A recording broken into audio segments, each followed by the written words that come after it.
Good morning. Ever since I bought myself a new set of pens last week, I have been feeling so inspired to plan and organize for 2025.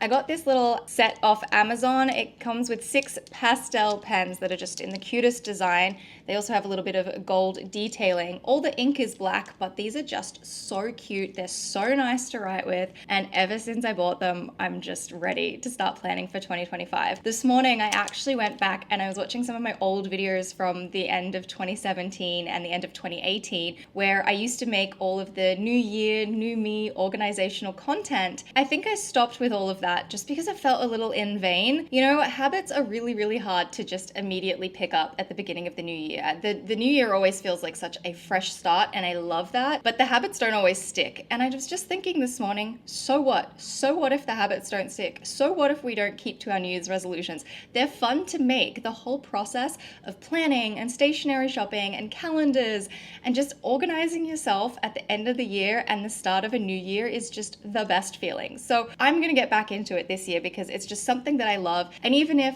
the goals and the New Year's resolutions don't quite stick, that's okay because I'm here to have fun with it. And I thought in today's video, I would share with you some of the things that I've been thinking about lately to try and set myself up to go into the new year in a really fun, positive way. The first thing that has been at the top of my mind is finding a new journal. This is actually just a spare journal that I use for writing down YouTube videos and ideas and things that I want to share.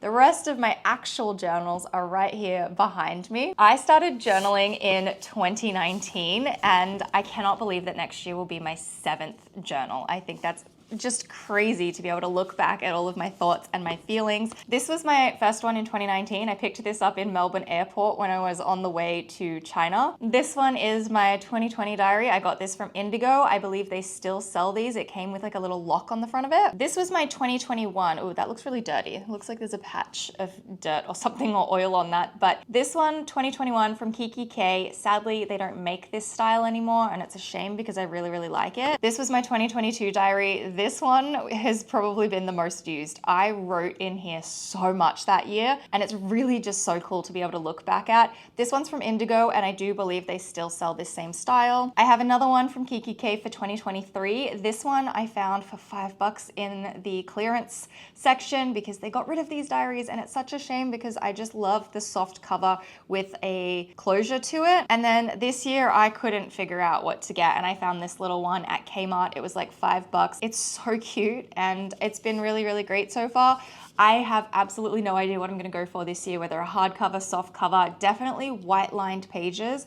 I don't really love yellow. I was in Barnes & Noble the other day and they had some really cute ones. I want to have a bit of a look online. And I also want to do half my stationery shopping here in the US and half back in Australia when I go home for Christmas. And then that way I kind of get the best of both worlds and I'll be able to put together a little New Year organizational toolkit really. I have to tell you though, if you do not journal, I highly, highly recommend. It is so great to be able to go back through and just see where you were the previous years because it shows you just how far you've come. And if you need a little bit of perspective as to where you are now, it's such a great way to do things and I love it. And so I'm never getting rid of these. I probably should burn them at some point. You know, these have like my deepest inner thoughts in here and it's not safe to just have them existing in the real world. I probably should let them go off into just the imaginary world, but it's nice to be able to look back on things. So I don't know how long I will keep these for, but as I said, crazy that I'm up to number 7. The next thing that I'm thinking about is my vision board and planning out my goals visually. I love making vision boards. I always do a digital one and a physical one. At the beginning of this year, I sat down for almost a week straight and just cut up magazines and pasted together on a piece of paper. And I just find the whole process of collaging and just cutting out pictures of things that I love and that I'm hoping to add to my life really, really fun. And then in the digital sense, I like to use Pinterest. I find it really helpful in collecting images and being able to categorize everything. But I have a new app. It is a visual project management app, and I think it's going to be really, really helpful in not only planning my day-to-day life and keeping on top of all of my tasks, but also being able to add in visuals so that I can have a vision board to continuously reference while also making those lists. And that app is called Xtiles, and they are so kindly sponsoring today's video. This is my Xtiles dashboard here, and Xtiles is a productivity and time management app, and it's very similar to Notion, but I think this is way easier. I tried Notion a couple of years ago and I just couldn't get it because it was so complicated, but Xtiles is very, very easy. So this is my little dashboard. I have titled my dashboard just 2025, and I have a series of tabs. I've done January through June as little monthly calendar spreads.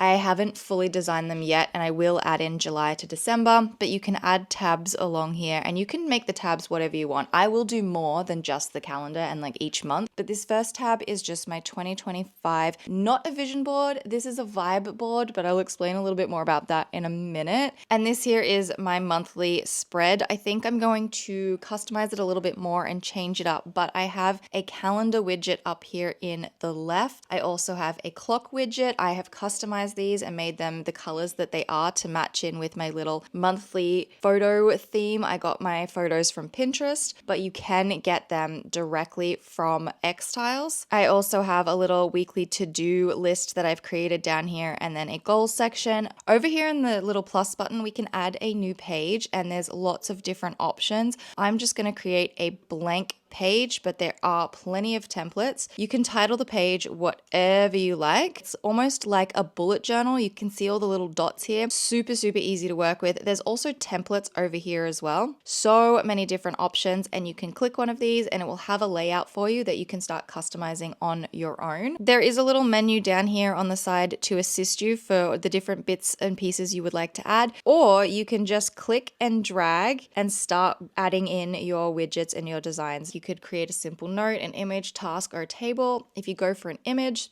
as I said, you can upload your own files, which I did by saving images from Pinterest, but Xtiles also has a library that you can work with. So if you type in something like desk, it'll come up with a series of really cool productivity and motivational images, like this one with some books and a coffee mug. And then you can resize the image as well, and you can fill the space and crop it a little bit. And I think it's just such a nice way to add a little bit of visual interest to your planning, which I love. We could also add in a table where you could create a schedule for yourself. I think one of the templates has a great little schedule. This student planner here I think is fantastic. You can see over here on the right there is a schedule. You could create that with the table. There's the weekly overview. There's so many options and it's so customizable. If you're a student or you work or you have a business or you just would like some planning in your personal life and you want to be really creative with it, then Xtiles may be the app for you. If you are interested in checking out the Xtiles app and adding it to your productivity and goal setting tools, then I will have a link in the description and more information. Just coming back to my vibe board really quickly, I'll explain what a vibe board is. I decided to try something new this year because I'm not really going to be able to plan anything until I get back from Australia in January, and I have no idea what my goals are yet. So I started with a vibe board by collecting a bunch of images that I really like, that I feel are the vibe I want for my life and my home in 2025. There's definitely a bit of a theme here. I think they all work really well together. And then when I do have time to start thinking about my goals, I'll be able to move into a vision board, which is a combination of vibes and goals. And because I don't have those goals yet, I thought I would just go for the vibe board. So if you're stuck with your planning and you don't know what your goals are yet, but you kind of want to do something creative like a vision board, try a vibe board. You could do this both physical and cut it out and paste it, or you could do it digitally like I have, but this is my vibe board. This is the vibes that I want for 2025. The next thing that's been at the top of my mind is making a list. I don't know what format I'm going to make this list in. Might use my whiteboard, maybe a notebook, computer. I don't know. I just need to start making a list and attempting to break down my life into different categories and just list things that I would like to do. For example, my home, some tasks around my home that I would like to achieve. It doesn't have to be done now before the new year. It's just stuff that I would like to make sure that I am focusing on once I get into the new year, like finishing off sanding and staining my coffee table, doing the same for my dining room chairs. I think I want to contact paper my kitchen, just home projects that can go on this list. I've also been thinking about the creative projects and what I want to do next. I finished my last paint by numbers and I've also finished my dress. So I'm a bit open here with the creative project. So I need to figure out something else that I would like to do. I need to focus on some work projects, maybe some financial goals, just breaking breaking my life up into different categories. I don't have all the answers for that right now, but I'm starting to think about it a little bit, and that makes me feel like I'm on the right track. And speaking of things that would help with my planning and organization, I think I want to do a bit of a desk setup, reorganize my desk. This is my desk here, and I love it. I thrifted this desk for $25 off Facebook Marketplace. It's from IKEA. It's the Lomop collection, and it's still available if you really like the look of it and would like to get it for yourself. But it's adorable. It's got the little drawer here for some organization. I love a desk with a little drawer. I think it's a really cute color. My chair is from CB2. I don't love the chair because it's not on roller wheels, and the gold edging can be a bit harsh against the wall and the desk. But outside of that, I think this is a very, very cute little setup. Now, as cute as it is, I would like to kick off the new year with just a little bit of desk organization. I'm thinking maybe even getting a little pen holder or something up here. I think that would be really cute.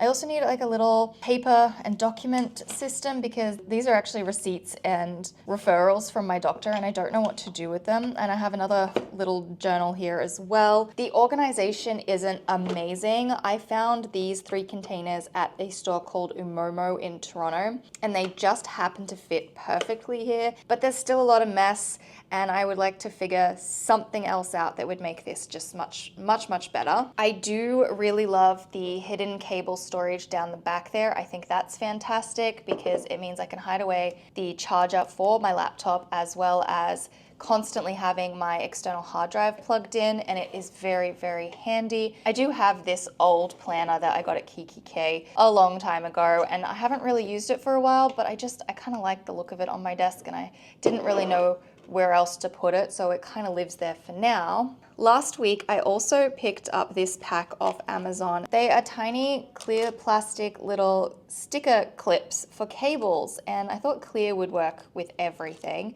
There's some big ones here and then some smaller ones as well. And I want to use these at the back of my desk because you can see that I have a lot of cables hanging down, particularly my lamp cord and my computer cord. It's very, very annoying. And so I would like to get in and have those sticking to the back of the desk to hide them away and just make it a little more neat in there. Especially if I'm sewing in here, I really don't need the cables getting in the way. But I do really want to do some fun New Year desk organization. Another thing that I think is really important to do between now and the end of the year is to reflect on 2024. Take a bit of a stock take. Go through all of the things this year that you really liked and the things that you didn't like so much. This could be anything from the way that you function, the habits, your routines, to just things that you've experienced and how they made you feel. Are there certain places, people, functions, lifestyle choices that might just not be a fit for you and you don't want to carry those over into 2025? Other things that were just amazing that made you light up and you really, really enjoyed, and things that you do want to carry into 2025. Again, I don't know what format I'm going to do this in, whether it's a notebook, diary, computer, maybe journaling. I feel like journaling in my diary is probably the best way to reflect. That might be the way that I go about this. Just figuring out what did and didn't work for 2024 so that I cannot carry the things that weren't so great over into the next year. I'm trying to think if I have any examples off the top of my head of things that I did and I didn't like. I really, really like a lot of my financial habits this year. I have much, much longer term goals that I'm working towards. So I've cut out a lot of short term things. Like I just don't get coffee out anymore. I'm a little bit more conscious of my purchases and I try to think them through a little bit more. And I've just switched that up. I don't go out for dinner very often. I don't eat out because that would always eat into my finances a lot. And so I've changed up a lot of those habits and I love them, and I'm going to continue those into 2025. Flip to that I would like to change is I would like to be a little bit more social. I mean, I had a great time settling in here and being very antisocial, keeping to myself, doing my own thing. I love that. But I do think it's important to be social, to have friends. And as I am meeting people here and I'm being invited places, it is definitely time for me to not hide away anymore and go out and be a little bit more social. That sounds a little contradictory to what I just said about the financial thing, but like I don't have to go back to the old habits of going out for dinner 2 times a week, every single week. That I don't have to do in order to be social. There's plenty of things that you can do that budget friendly while also being social. So I think finding a balance between those two things is going to be really, really great in 2024. But that's just an example of sort of reflecting on some things that worked, some things that didn't work, and figuring out how to set yourself up for 2025. I think those are the few things that I plan to do over the next little bit to set myself up for 2025. My top goal is, of course, balancing out my schedule. And then the top thing that I am looking forward to the most is my stationery shopping and organizing my desk and just figuring out all of the planners, calendars, the systems. That's my favorite part, and I'm really, really excited about that. So I think I'm going to go and jump on the Barnes & Noble's website actually right now so that I can have a look at some of the notebooks and the planners and start to get some inspiration about the things that I want to be able to organize myself for 2025. So I hope you've enjoyed. Let me know how you feel about organizing for 2025. Are you excited about it? Are you just waiting till after the holidays and the new year? Do you have a planner or an organizational system that really, really works for you? I would love to hear all about it, and I hope you've enjoyed, and I will see you very, very shortly.